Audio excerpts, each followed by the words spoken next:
Magandang hapon sa ating lahat mga kaibigan.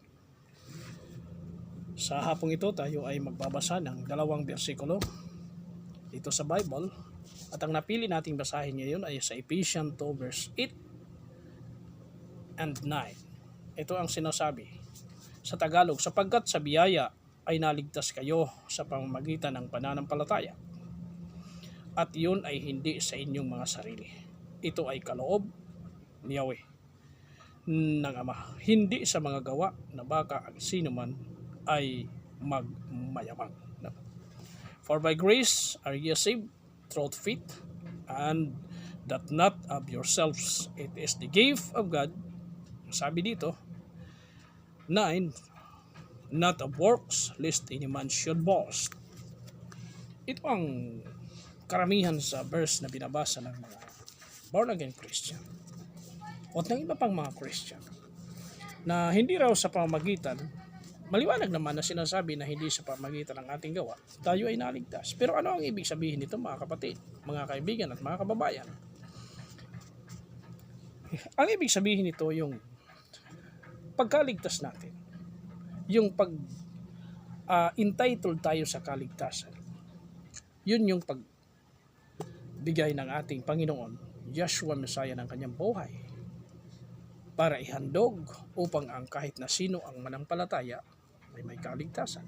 Hindi natin hiningi na siya ay magpakamatay doon sa cross, ipako sa cross, kundi siya mismo ang nagbigay sa kanyang sarili pantubos ng mga kasalanan ng lahat ng tao. Lahat ng tao. Kaya ito ang tinutukoy ng ating nabasa na Apostol Pablo, ni Apostol Saul. Dahil dito, hindi ibig sabihin na hindi na tayo gagawa, sapagkat tayo ay niligtas na sa pamamagitan ng pananampalataya. At alalahanin natin ang pananampalataya na walang magawa, ito ay patay, walang buhay. Ibig sabihin, worthless, walang kwenta. Kaya, hindi tayo magyayabang. Bakit? Kinaawaan tayo ng Panginoon. Pero hindi tayo porkit kinaawaan, hindi na tayo gagawa ng ayon sa kanyang kalooban. Ang sabi dito, huwag magmayabang sa kanyang gawa. Ibig sabihin, baka mayroon tayong magawang mabuti at saka sasabihin natin ito na ang dahilan at ako'y maliligtas sapagkat gumagawa ako ng mabuti ayon sa paningin ng tao.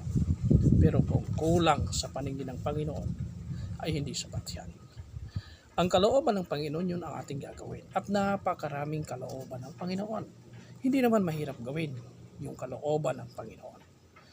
Unang-una, susundin mo yung lahat ng kanyang pinag-uutos, lalo na yung 10 Commandments.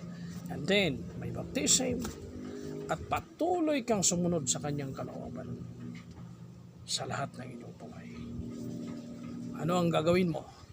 Ikaw ay mag-iingat sa iyong sarili. Susundin mo ang lahat ng kanyang kalooban upang ang kaligtasan ay ating makamit. Huwag tayong sumunod sa ating kalooban.